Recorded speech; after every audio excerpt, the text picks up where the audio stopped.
still trying to make our connection with Joseph Lindsley in Ukraine.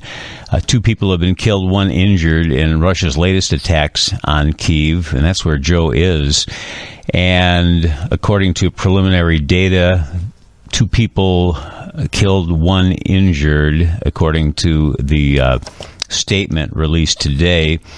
And also, we're hearing that residents in the Ukrainian capital of Kyiv have been asked to preserve electricity and water after 2 critical infrastructure facilities were hit. They say Tuesday, so they're, 6 hours ahead of us there. 30% of Ukraine's power stations have been destroyed since October 10th, according to President Zelensky. Areas in at least 3 Ukrainian cities, including Kyiv, are experiencing power interruptions. Let's ask Joseph what's happening at the moment there. Joe, what's the situation with drone attacks and power? How are you? Hey, Bob, how are you? We're still here in Kyiv, and where I'm talking to you from my friend's parents' cafe, which is underground. Great Armenian, Ukrainian food, kind of the soul food that you need to get through days like this. We have power here, but many parts of Kyiv do not have power. This morning, here's kind of how it works. So you wake up, there's an error alarm on this blue sky day, just like yesterday, and people start to text each other on Ukrainian Telegram. There were reports that the drones are on their way. So you know these drones are coming your direction. The Iranian drones, they sound like lawnmowers in the sky, and they move kind of slow.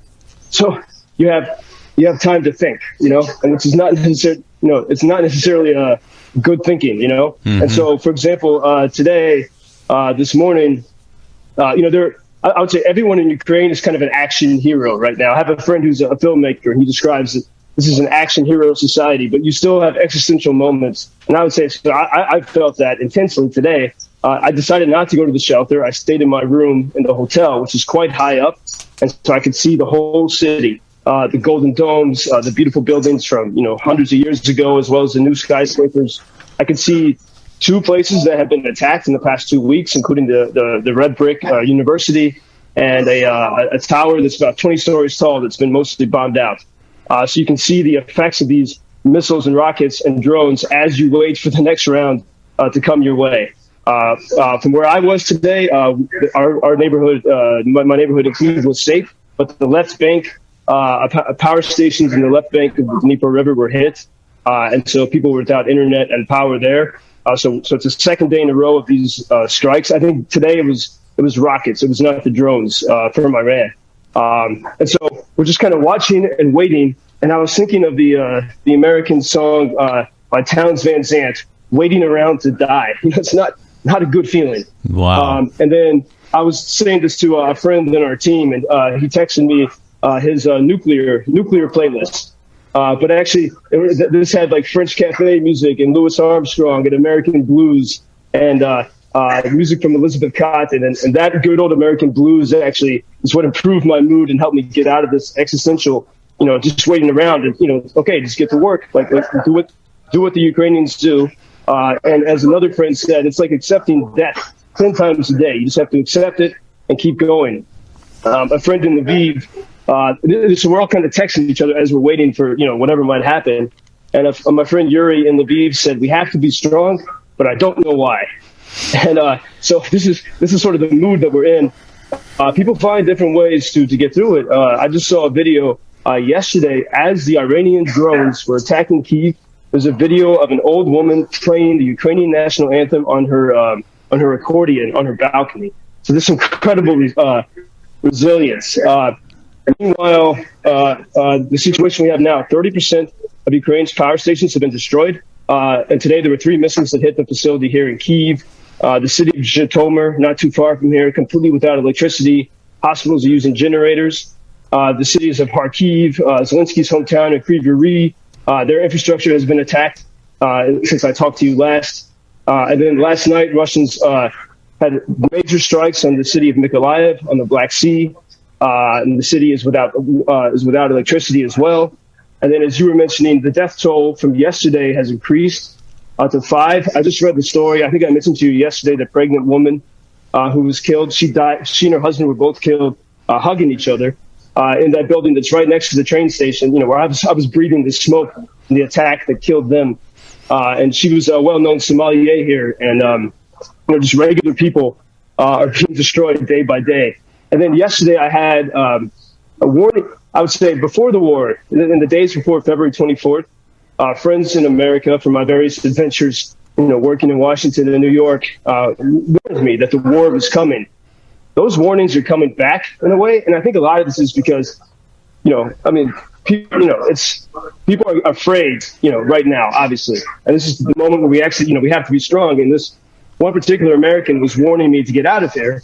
And I said, I can't, this is, I'm attached to this. This is the fight. And yesterday, I was meeting with an official from a European embassy. We were having beers in an Irish pub in a basement, which is sort of like a shelter. And he said, we have to remember, everyone here in Ukraine is not only standing for Ukraine, but for all people who want to be free all around the world. Because if this fight is lost, what's going to fall next? And so remembering that, I think, is a type of inspiration that keeps people going here. And even as I sit in this cafe, there's a group of old men sitting across at the other end of the room here, having a nice lunch and a little homemade spirits. And so we keep going. Yeah, anything to keep your mood positive. Yeah. I can't imagine what it must be like over there. You really do a great job of telling us what it is like. But when you walk around outside now, does everybody just keep looking up at the sky for those drones? Are you scared? Yeah, when there's no air alarm.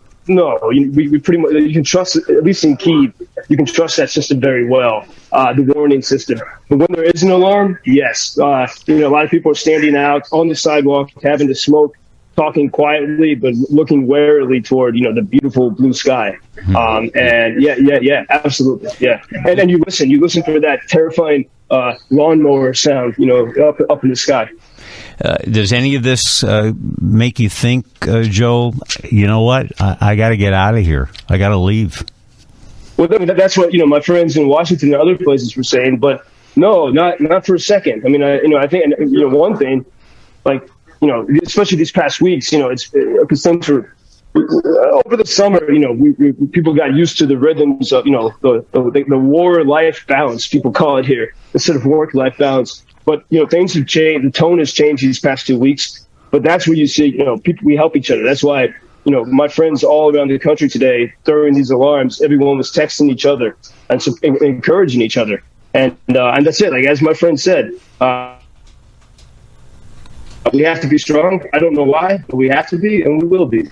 Well, we admire you and all the people there. And quickly, Joe, you mentioned Ukrainian Telegram. For people who don't know, what is that exactly? Telegram, it's an app actually created by a Russian. I think he seems to be a Russian dissident. He's living outside of Russia, so we don't use it for private. We use Signal for private communications. So, but Telegram, there are news channels where they sort of just send you text updates throughout the day, and that's been a great source. That's how people share videos of what's happening in the front. That's how okay, it looks like. We can get detailed information like this missile is coming from the Caspian Sea and it's making a left turn at the city of Ternopil. Be careful in the V. Wow. That type of detailed information so we can be ready, at least have a few minutes warning to hunker down. Wow. Joseph Lindsley, underground in a cafe this morning in Kyiv. We pray for your safety, Joseph, and we'll talk tomorrow. God willing. Thanks, Bob. Thank you very much. We will. Thank you.